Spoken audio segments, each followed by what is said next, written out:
J'ai bâti un empire, amassé une fortune colossale. 200 millions d'euros, c'est une somme, n'est-ce pas? Mais ma fille, ma petite Emma, se mourait dans cette villa immense, rendue stérile par le désespoir. J'avais congédié 15 nourrices, parfois pour un simple détail. Puis elle est arrivée. Une femme sans passé. Et ce fut elle, avec un geste inouï, qui a ramené le sourire, un vrai sourire, sur le visage de ma fille. Avant d'écouter la suite, abonnez-vous et écrivez en commentaire le nom de votre ville. Ces petits liens rendent chaque histoire un peu plus humaine. Je m'appelle Antoine Dubois. J'ai 55 ans, et le monde de la biotechnologie me connaît comme un homme de fer, un visionnaire. Ma fortune, estimée à plus de 200 millions d'euros, aurait dû me garantir une vie sans souci. Mais la richesse, je l'ai appris, ne peut acheter ni la paix, ni la vie. Non, ma vie n'est plus qu'une existence, une succession de jours ternes dans cette immense villa que j'ai à Paris, autrefois si lumineuse. Elle est devenue un mausolée, un hôpital miniature où le seul bruit constant est le chuchotement mécanique des appareils médicaux et le tic-tac incessant de la peur. La peur de perdre ce qui me reste, ma fille Emma. Emma, ma fille de 7 ans, est atteinte d'une maladie rénale rare et agressive. Chaque souffle qu'elle prend est une prière silencieuse, chaque battement de son petit cœur, une fragilité qui me hante. Mon monde est un labyrinthe de rapports médicaux, d'appels à des spécialistes du monde entier, de nuits sans sommeil passées à chercher une échappatoire à cette fatalité. Dans cette maison, le rire est mort depuis longtemps, remplacé par l'odeur antiseptique et le silence pesant. Et puis, il y a eu ce soir-là. Je marchais dans le couloir, le cœur lourd comme à l'accoutumée. La porte de la chambre d'Emma était légèrement entr'ouverte. Une douce lumière dorée en filtrait, accompagnée d'un son à peine audible, un murmure, un souffle léger. Je n'avais pas l'intention d'écouter, ni même de regarder. Mais mes pieds, d'une volonté propre, s'arrêtèrent. Ce que je vis alors me glaça sur place. Emma était assise sur un petit tabouret, la tête baissée, le foulard qui la couvrait habituellement posé à côté. Son crâne nu brillait faiblement sous la lumière tamisée. Devant elle, Léana Moreau, la nouvelle aide-soignante, était agenouillée. Ses mains, légèrement tremblantes, tenaient quelque chose. Une perruque. Non pas une perruque achetée en magasin, froide et impersonnelle. Celle-ci était d'un brun profond, douce, fournie, et scintillait sous la lumière. C'était la couleur et la texture exacte des cheveux de Léana elle-même. Mon souffle se coupa. Je compris instantanément ce qu'elle avait fait. Léana ne dit rien. Elle se pencha et commença à placer la perruque sur la tête d'Emma. Lentement, avec une infinie délicatesse, comme si elle touchait ce qui était plus fragile que les mots. Ses doigts tremblaient, mais elle continua, arrangeant chaque mèche, la brossant doucement, alignant la frange à la perfection. Emma ne bougea pas. Elle leva sa petite main, le bout des doigts effleurant les cheveux. C'était irréel, et pourtant, cela fit trembler son cœur. Léana, chuchota ma fille, sa voix à peine un murmure. C'est tes cheveux. Léana leva les yeux, humides, mais souriante. Oui, ma petite. Mais maintenant, ils sont à toi. Emma se tourna vers le miroir. Elle toucha son reflet, les cheveux, la douceur, l'ombre délicate de la petite fille qu'elle se souvenait être, avant toute la douleur. Et puis, doucement, elle prononça les mots qui, à la fois, brisèrent et guérirent la pièce. « Tu peux être ma maman ?» Le monde s'arrêta. Léana se figea. Ses lèvres s'entr'ouvrirent, mais aucun son n'en sortit. Puis des larmes roulèrent sur ses joues, chaudes, sans retenue. Elle posa le peigne et serra Emma dans ses bras. L'étreinte était tremblante et farouche, remplie d'une tendresse presque sacrée. « Tu as déjà une maman ?» murmura-t-elle. « Elle est juste ici. » Elle pressa doucement sa main sur la poitrine d'Emma, là où le petit cœur battait encore, régulier et courageux. Devant la porte, je restais immobile. Les larmes brouillaient ma vision. Je ne savais pas quand j'avais commencé à pleurer, seulement que je ne pouvais plus m'arrêter. Il y a un an, j'avais renvoyé 15 nounous pour moins que ça. Pour un rire forcé, une tentative maladroite de réconforter Emma qui sonnait faux dans cette maison devenue une antichambre du silence. Elle n'avait pas compris que la vraie tâche n'était pas de simplement s'occuper de l'enfant, mais de percer la carapace de désespoir qui entourait son cœur et le mien. Je les renvoyais, non par cruauté, mais par une exigence désespérée de trouver quelqu'un, n'importe qui, capable de ramener une étincelle. Qui était cette femme? Léana Moreau. Que avait-elle fait pour qu'Emma, ma fille, puisse sourire ainsi, d'un sourire si pur et si éclatant? Cette question m'obsédait. Elle résonnait dans le silence de ma propre solitude, m'attirant vers un passé que je n'osais plus regarder point avant la tragédie. Mon nom, Antoine Dubois, résonnait avec respect dans le monde de la biotechnologie. J'avais consacré ma vie à la recherche de remèdes pour les maladies rares, celles que d'autres considéraient comme impossibles. Je croyais qu'avec suffisamment de temps, d'intelligence et d'argent, l'humanité pourrait tout conquérir, même la mort elle-même. J'avais amassé une fortune estimée à plus de 200 millions d'euros, une somme qui, à l'époque, me semblait conférer un pouvoir illimité. Ma vie était alors pleine, et éblouissante. Claire, ma femme, était l'encre de mon existence. Elle était la femme que j'aimais de tout mon être, la lumière qui remplissait notre magnifique villa en périphérie de Paris. Nous l'avions choisie pour la clarté du matin qui inondait les fenêtres, pour le chant des oiseaux sur le toit, pour la distance suffisante pour échapper au tumulte de la ville. Les premières années de ma carrière furent un rêve éveillé, couronné de succès, de reconnaissance et d'un bonheur simple, bercé par les rires de notre petite Emma. Puis le destin, ce cynique, frappa à ma propre porte. Claire, la femme que j'aimais, tomba malade du même type de maladie rare que j'avais dédié ma carrière à étudier. J'ai tout tenté. De nouveaux médicaments, des thérapies expérimentales, des médecins de renommée mondiale. Rien ne fonctionna. Et quand elle partit, mon monde s'écroula. Ce fut un coup d'une cruauté inouïe. Le vide qu'elle laissa était insondable, impossible à combler. Je me suis retiré de tout. J'ai vendu la plupart de mes actions, démissionné de tous les conseils d'administration, refusé d'apparaître en public. La villa, autrefois pleine de lumière et de rire, n'abritait plus que le chuchotement régulier de la pluie et le rythme mécanique d'une petite machine respiratoire à l'étage. La seule chose qui me maintenait en vie était Emma, le dernier cadeau que Claire m'avait laissé. Mais même ce cadeau semblait être quelque chose que le destin tentait de m'arracher. Emma avait été diagnostiquée avec cette maladie rénale rare et agressive. Si rare que même moi, avec toutes mes connaissances et mes ressources, je ne pouvais pas la sauver. Chaque jour, je la regardais faiblir, et avec elle, mon dernier espoir, commençait à s'évanouir. La grande demeure était désormais remplie de l'odeur stérile des médicaments, des bips faibles des moniteurs et de pas qui n'osaient pas faire le moindre bruit. Au cours de la dernière année, 15 aides-soignantes étaient venues et reparties, laissant toutes les mêmes mots, c'est trop. La maison se dressait sur une colline solitaire surplombant la Seine, entourée de brouillard et du lointain fracas des vagues s'écrasant contre les falaises.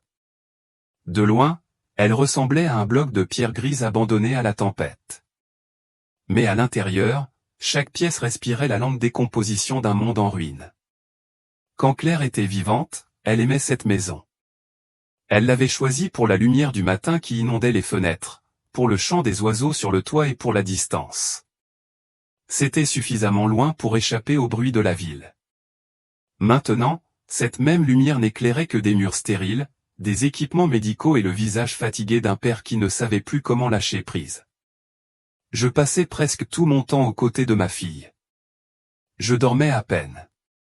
Mon bureau était enseveli sous des piles de revues médicales, de résultats d'analyses et d'études expérimentales. Chacune, une tentative désespérée de trouver une lueur d'espoir. Chaque nuit, je restais assis dans la chambre d'Emma, écoutant le bip rythmique du moniteur cardiaque, un rappel fragile qu'elle était toujours là, du moins pour l'instant. Parfois, je lui racontais les histoires que Claire lui avait jadis contées lorsqu'Emma était petite. Mais contrairement à Claire, qui parlait avec rire et yeux doux, ma voix était rauque, tremblante, comme si chaque mot me causait une douleur physique. Les nuits de tempête, lorsque la maison frissonnait sous le vent, je veillais sur le sommeil de ma fille. Son visage était pâle, sa respiration inégale, sa petite main agrippant une poupée usée. Je ne savais jamais si elle ouvrirait les yeux le lendemain matin. Et dans ces moments, je réalisais que la chose la plus terrifiante n'était pas la mort elle-même. C'était de regarder quelqu'un que l'on aime s'éteindre lentement, petit à petit. La villa s'était transformée en hôpital. Les chambres étaient devenues des salles de traitement. La bibliothèque s'était changée en salle de dialyse. Les lumières ne s'éteignaient jamais. Il n'y avait pas de musique, pas de rire, pas de pas. Seulement les sons froids et mécaniques des moniteurs qui bipaient, des perfusions qui gouttaient et de la pluie qui chuchotait contre les fenêtres. J'avais été un homme de contrôle, certain que chaque problème avait une solution. Maintenant, chaque jour ressemblait à une bataille contre ma propre impuissance.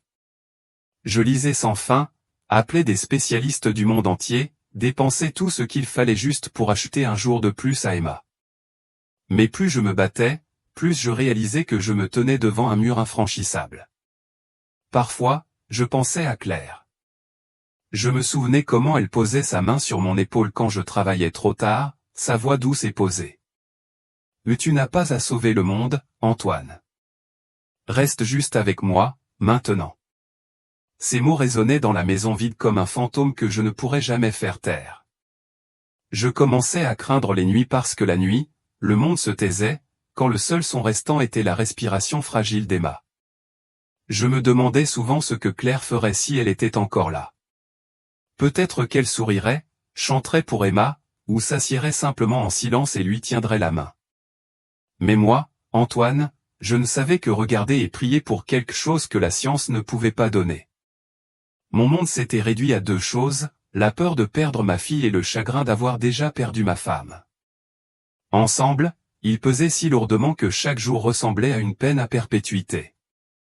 C'est dans ce désespoir que Léana Moreau allait faire son entrée. Ce matin-là, la ville de Paris semblait engloutie par la pluie et le brouillard.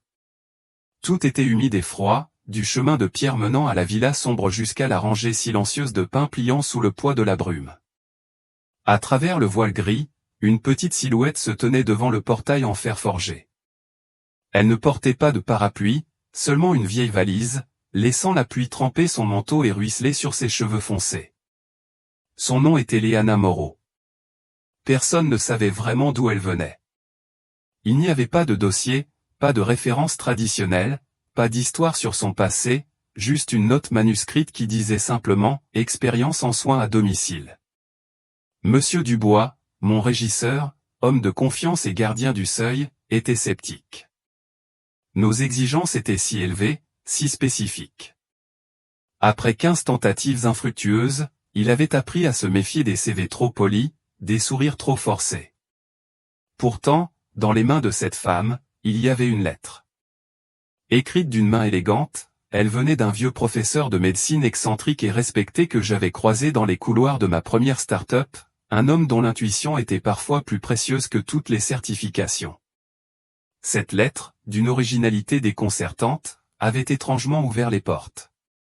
Lorsque Monsieur Dubois, mon régisseur, vint ouvrir le portail, Léana baissa légèrement la tête, sa voix si douce qu'elle se perdit presque dans la pluie. « S'il vous plaît, laissez-moi travailler ici. Je ne causerai aucun problème. » Cette phrase simple, tranquille, fut le début de tout. Elle entra dans la maison comme une ombre.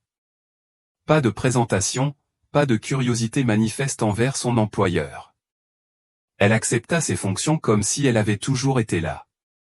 Les autres membres du personnel chuchotaient qu'elle était étrange. Elle parlait peu, ne se plaignait jamais, ne posait jamais de questions. Pourtant, quand elle passait, l'air semblait changer. Plus doux, plus calme, plus léger. Ses tâches étaient simples en apparence, nettoyage, lessive, préparation de repas légers pour le personnel médical. Elle faisait tout à son propre rythme, lent, régulier, presque silencieux. Chaque matin, elle se levait avant tout le monde, ouvrait les fenêtres pour laisser entrer la brise marine, changeait l'eau du vase à fleurs, puis disparaissait dans les couloirs silencieux comme si elle n'avait jamais été là.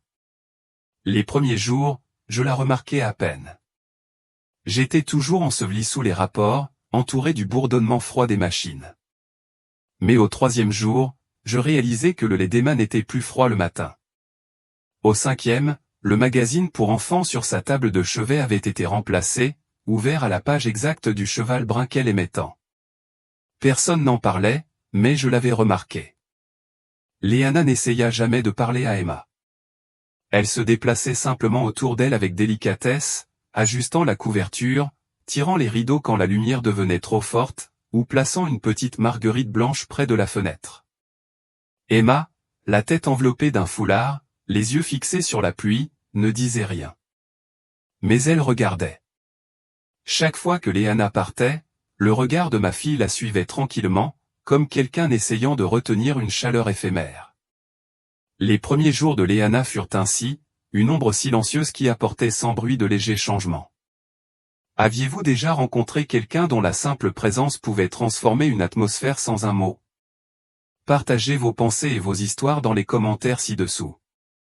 Votre expérience pourrait éclairer d'autres chemins. Les jours passèrent, et les changements devinrent plus visibles. Petits, insignifiants en apparence, mais des grains de sable qui, peu à peu, modifiaient le paysage désertique de notre existence. Emma, ma fille, commençait à finir son lait du matin. Elle feuilletait ses magazines, laissant des plis à la dernière page. Ces détails, que mon esprit autrefois analytique aurait catalogués comme des anomalies mineures, commençaient à éveiller une curiosité que je n'avais pas ressentie depuis des lustres. Je ne savais pas qui faisait ces choses. Mes autres employés étaient des professionnels impeccables, mais leur travail était mécanique. Celui-ci était différent. Il y avait une attention, une délicatesse qui échappait à la simple exécution d'une tâche. Je me surprenais à chercher ces signes, à les attendre même, comme un enfant guettant une surprise. Léana, elle, continuait son ballet silencieux. Elle ne cherchait pas mon regard, ni celui d'Emma. Elle n'interrompait jamais le silence, ne forçait aucune interaction. Mais sa présence, cette présence discrète, était devenue un fil invisible, tissant de nouveaux motifs dans la trame de nos vies. Les gens dans la maison le sentaient aussi. Il n'y avait plus de portes qui claquaient. Plus de conversations chuchotées et tendues dans les couloirs. L'air, qui avait autrefois porté le poids du désespoir, semblait plus léger, fragile, mais réel, comme la chaleur qui apparaît lorsque le premier rayon de soleil touche une vitre froide. Je ne l'aurais jamais admis à haute voix, mais l'atmosphère s'était allégée, presque purifiée. C'était comme si un lourd manteau de brume avait commencé à se dissiper, révélant les contours, encore flous, d'une réalité plus douce. Un soir, alors que je passais devant la chambre de ma fille, je m'arrêtai. La lumière à l'intérieur brillait doucement, dorée. Léana était là, ajustant la couverture d'Emma, rentrant le bord de l'oreiller, éteignant la lampe, et baissant les rideaux pour laisser entrer juste assez de lumière. Elle ne me remarqua pas, debout à la porte. Je la regardais bouger, ses mains prudentes, délibérées, comme si elle avait peur de briser le moment lui-même. C'était une danse silencieuse, pleine de respect, presque de vénération. Et dans ce silence, j'ai commencé à comprendre.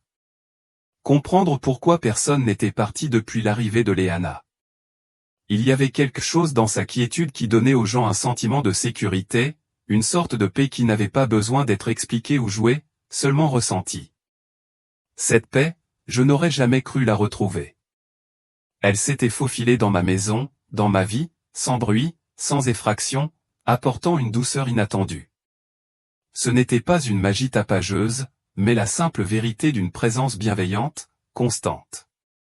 Une présence. C'est tout. Et pourtant, c'était tout. Après cette nuit, j'ai commencé à remarquer ce que j'avais autrefois négligé. Le léger parfum d'orange dans la chambre d'Emma. Les fleurs toujours fraîches. L'écho des pas, qui n'étaient plus creux. Chaque matin, quand j'ouvrais les fenêtres, la brise marine portait une trace de savon et de chaleur. Et bien que je n'ai jamais parlé à Léana, je savais que tout cela venait d'elle. Elle n'était pas venue pour changer quoi que ce soit. Mais d'une manière ou d'une autre, tout avait changé avec son apparition. Mon monde, lentement, reprenait des couleurs, des odeurs, des sons. Il retrouvait une humanité que j'avais cru perdue à jamais. Les jours qui suivirent s'écoulèrent dans une sorte de silence fragile. Emma parlait toujours rarement. Sa chambre était doucement éclairée, la fenêtre entr'ouverte vers le jardin humide où les gouttes de pluie tapaient doucement sur les feuilles. Elle passait des heures assise là, enveloppée dans sa couverture, serrant la petite poupée que sa mère lui avait jadis donnée, ses yeux perdus quelque part au-delà de l'horizon, fixant quelque chose qu'elle seule pouvait voir. Léana se déplaçait tranquillement dans la maison, n'empiétant jamais sur l'espace d'Emma. Elle n'apparaissait qu'en cas de besoin, comme une brise passagère, ajustant un oreiller, redressant une couverture, changeant l'eau du vase. Cette discrétion, cette façon d'être présente sans s'imposer, commençait à me fasciner, moi, l'homme qui avait toujours voulu tout contrôler. Mais un après-midi, quelque chose dans cette pièce changea. Je passais par le couloir, les pensées lourdes, quand un silence inhabituel attira mon attention. Emma était assise sur le sol, ses petites mains couvrant sa tête. Autour d'elle, des mèches de cheveux gisaient éparpillées sur le tapis, brillant faiblement sous la pâle lumière du soleil. Ses minuscules épaules tremblaient. Léana entra dans l'encadrement de la porte et se figea. Elle ne parla pas. Elle marcha simplement vers la fille et s'assit à côté d'elle, tirant un mouchoir de sa poche et le plaçant doucement dans la main d'Emma. Il n'y eut pas de mots de réconfort. Pas de « ça va aller ». Seulement la vérité silencieuse de deux personnes partageant le même chagrin. Dehors, la pluie tombait sans discontinuer, lavant le monde extérieur, tandis qu'à l'intérieur, les âmes se lavaient l'une l'autre. Après un long moment, Emma leva la tête, les yeux rouges et brillants, et prit lentement le mouchoir. Elle ne dit pas merci, mais ses mains ne tremblèrent plus. À partir de ce jour, quelque chose d'indicible commença à se former entre elles. Emma ne détournait plus le regard quand Léana entrait dans la pièce. Pendant que Léana travaillait, elle fredonnait doucement. De simples mélodies errantes qui flottaient dans l'air comme un souffle. Emma écoutait. Au début, ses oreilles se tendaient vers le son. Puis ses yeux suivirent, et un après-midi, alors que Léana lui posait une couverture, un petit rire s'échappa des lèvres d'Emma, si discret qu'on aurait pu le prendre pour le vent. Mais Léana l'entendit. Après cela, la pièce commença à changer. Ce n'était plus seulement un espace pour la médecine et les machines. Sur la table de chevet, des magazines étaient soigneusement empilés à côté d'une tasse de lait fumant. La lumière de l'après-midi inondait la fenêtre, projetant une teinte dorée sur le foulard d'Emma. Parfois, elle montrait une image ou faisait un geste vers un livre sur l'étagère. Elle se comprenait sans mots. Un hochement de tête, un léger sourire, le simple fait de remonter une couverture. C'était suffisant pour combler la distance entre elles. Je voyais le changement, mais je ne disais rien.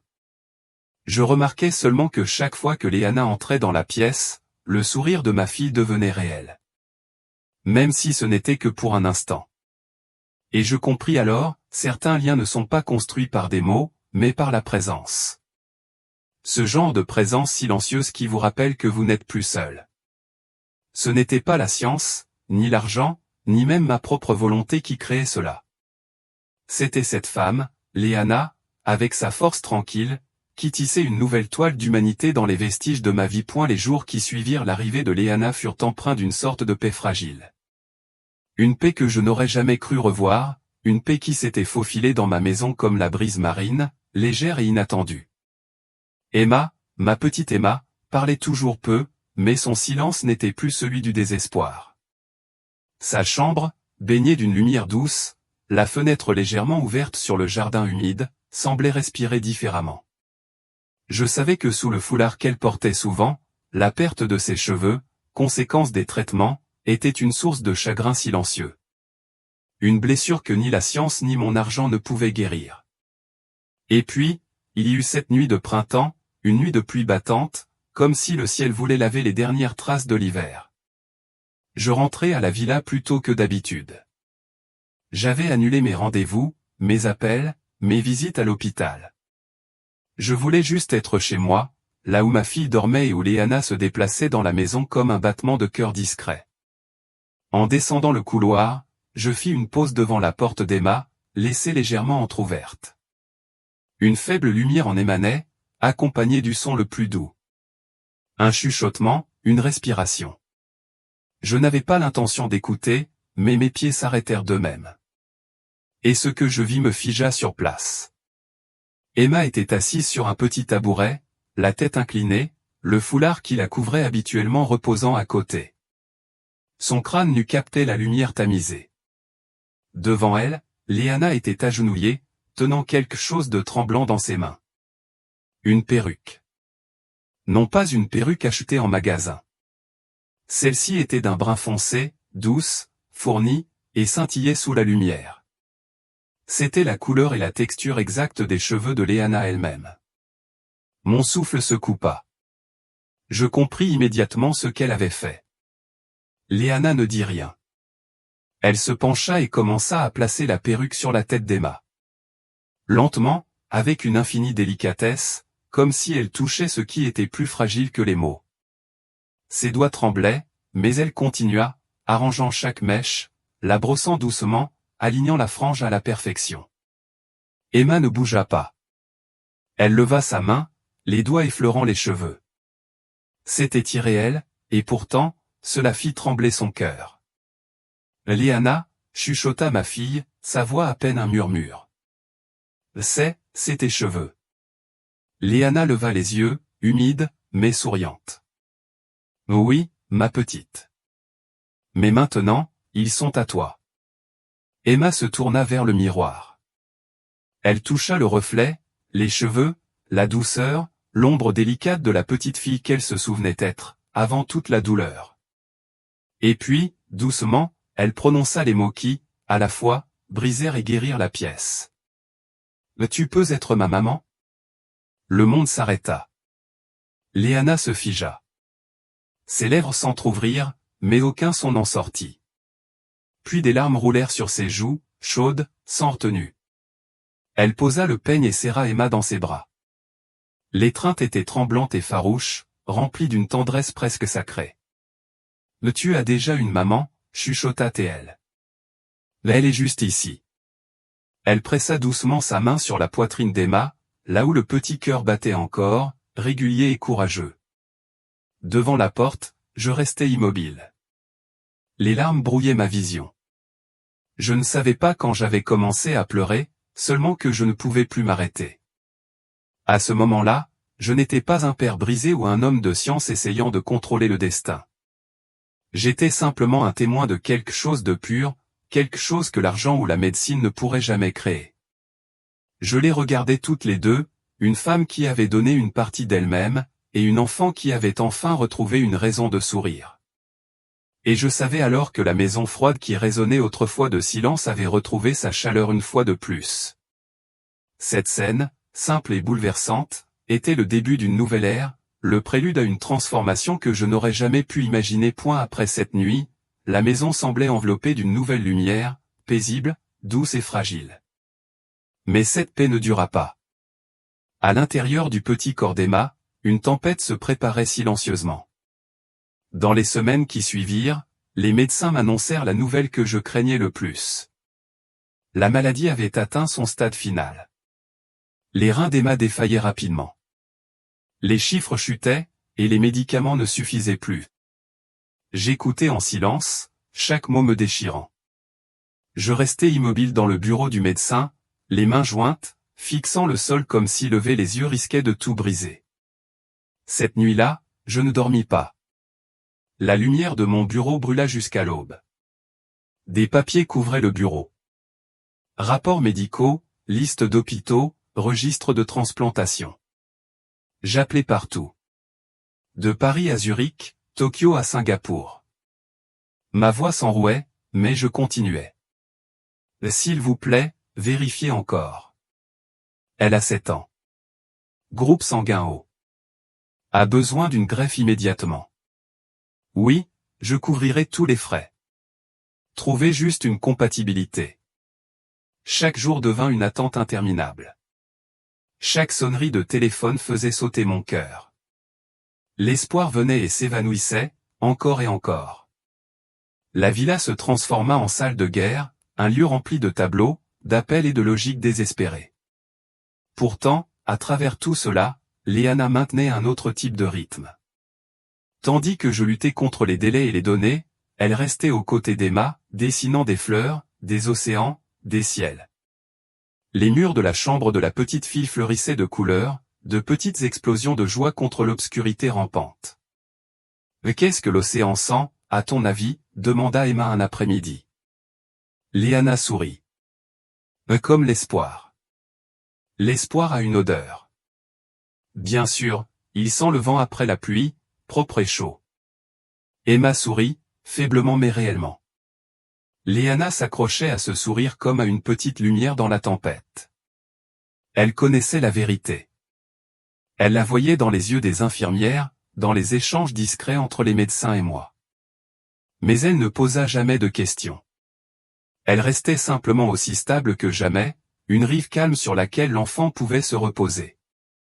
Puis, un matin tôt, avant que quiconque ne soit réveillé, Léana quitta discrètement la maison. L'air était froid et humide de brouillard.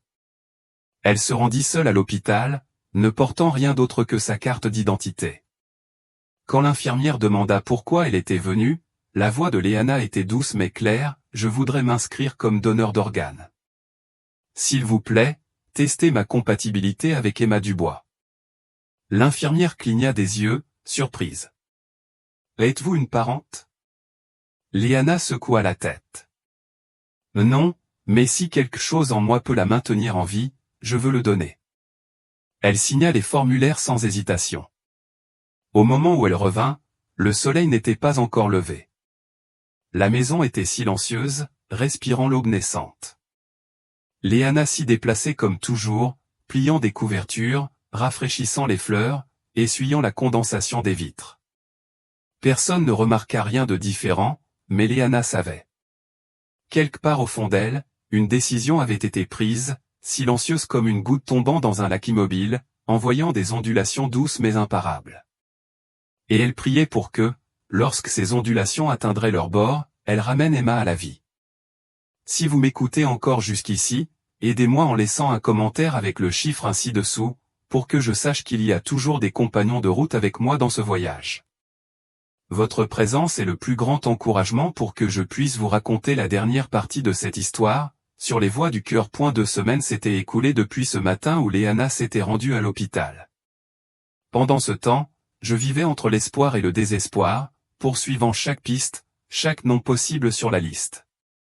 Le téléphone restait sur mon bureau jour et nuit, toujours en attente, sa lumière un petit rappel que le temps était compté. Chaque appel que je passais, chaque spécialiste que j'interrogeais, n'apportait que des réponses évasives, des probabilités infimes. Ma foi en la science, autrefois inébranlable, commençait à vaciller, remplacée par une angoisse sourde. Puis, un matin brumeux, l'appel arriva enfin. « Monsieur Dubois, » dit la voix du médecin, « nous avons trouvé un donneur de rein parfait pour Emma. » Un don croisé altruiste. Mon cœur bondit de ma poitrine, battant si fort que ça me faisait mal. « Mais qui ?» demandai-je, le souffle coupé. Il y eut une pause, brève, lourde. Puis le médecin reprit la parole, lentement, avec prudence, comme s'il craignait les mots eux-mêmes. Il expliqua le caractère anonyme du don, respectant la stricte confidentialité des procédures françaises. Mais il ajouta, presque comme un détail sans importance, que le profil biologique du donneur présentait un antigène HLA extrêmement rare.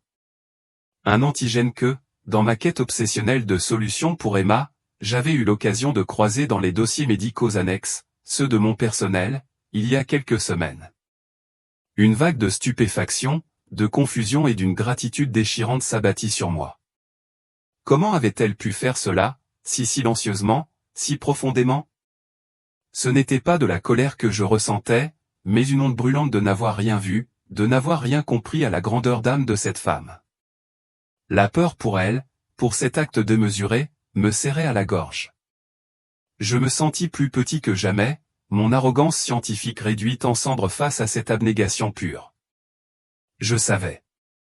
Sans qu'un seul nom ne soit prononcé par le médecin, je savais. L'après-midi, je la trouvai dans le jardin. Léana était en train de tailler des chrysanthèmes, ses mains gantées, ses cheveux soigneusement attachés en arrière, ses mouvements aussi calmes que jamais, comme si le monde n'avait pas basculé. Je marchai vers elle, ma voix tremblante. « Pourquoi ne m'avez-vous rien dit ?» Léana leva les yeux. Dans la lumière déclinante, son visage semblait presque lumineux, calme, sûr et plein d'une grâce tranquille. « Parce que ce n'est pas à propos de moi, dit-elle doucement. C'est à propos d'Emma. » Je la fixai, incapable de parler.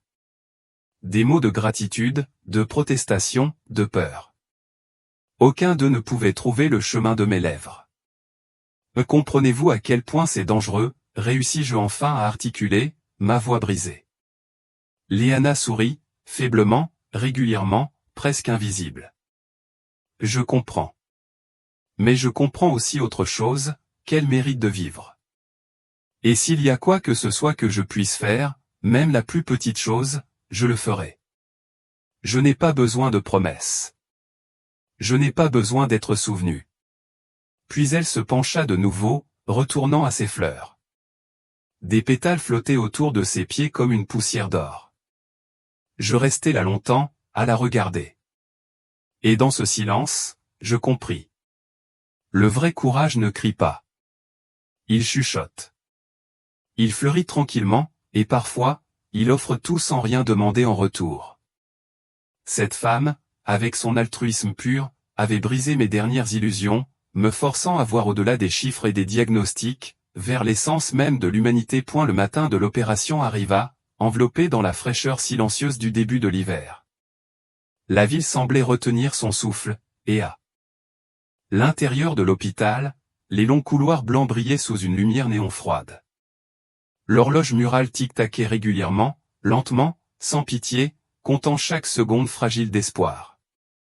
Je m'assis sur une chaise métallique à l'extérieur du bloc opératoire. Mes mains étaient serrées si fort que mes jointures blanchissaient.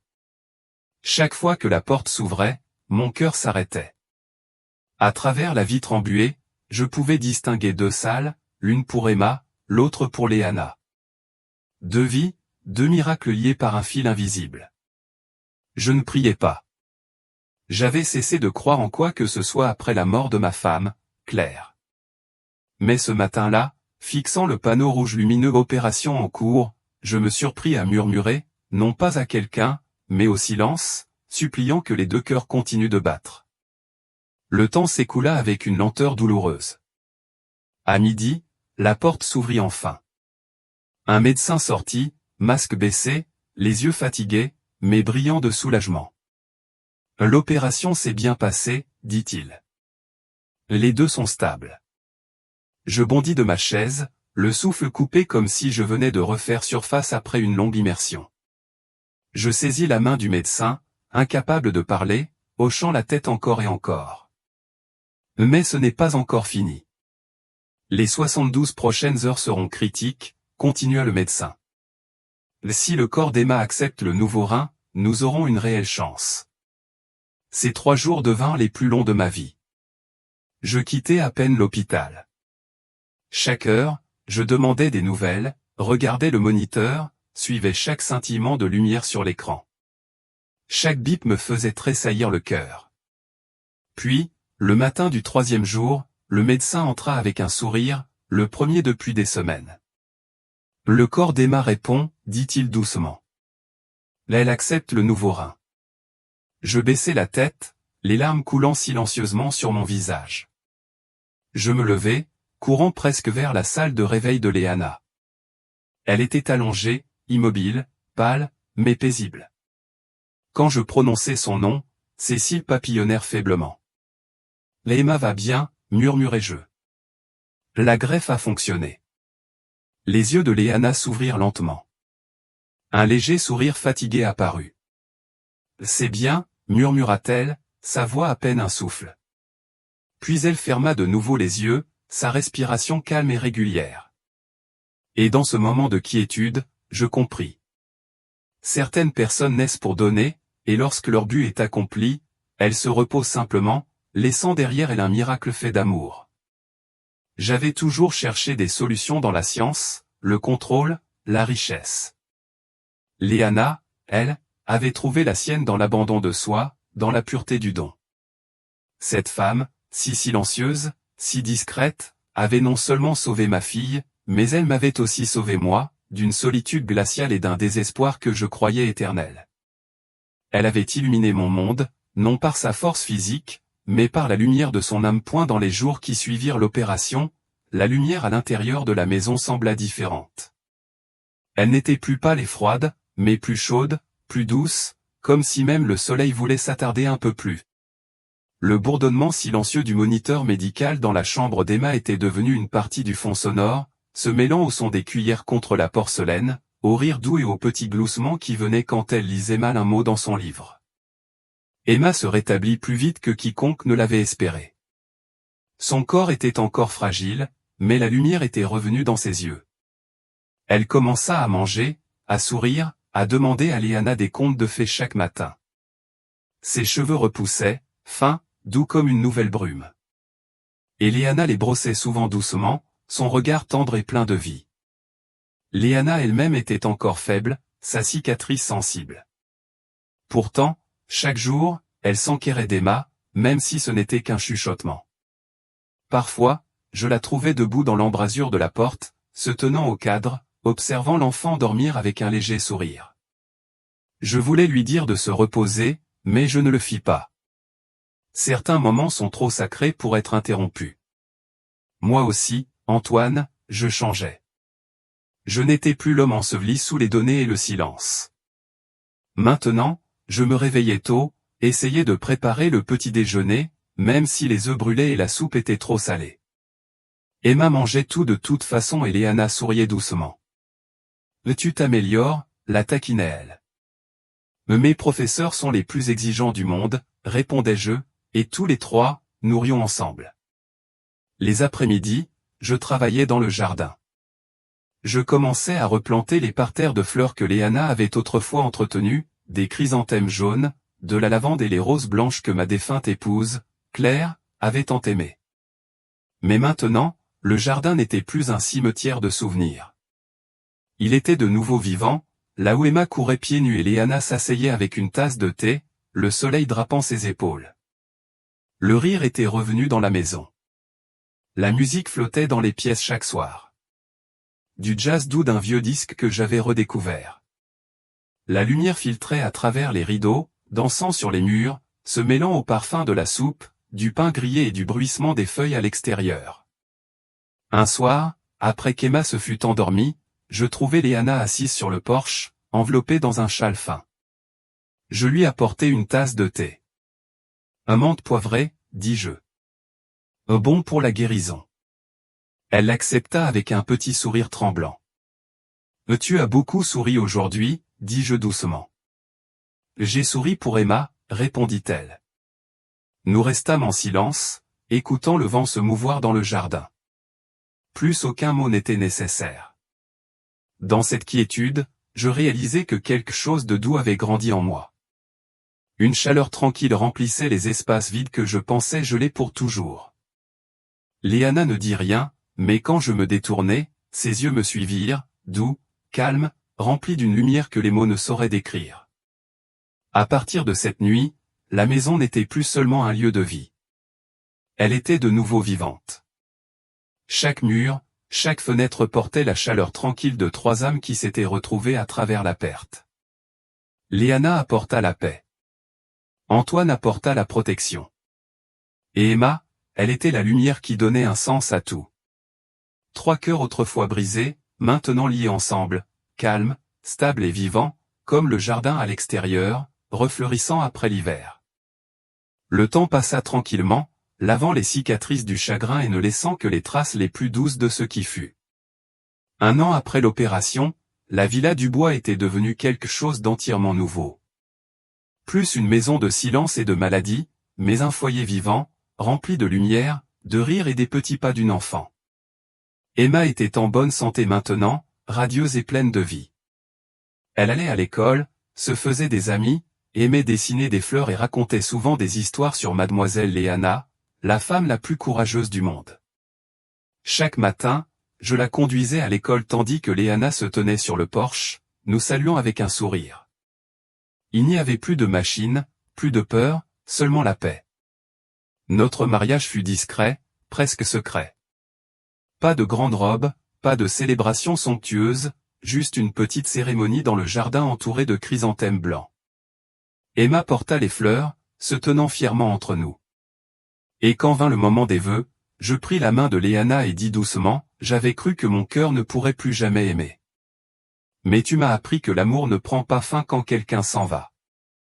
Il recommence quand on trouve une raison de croire. Nous sourîmes.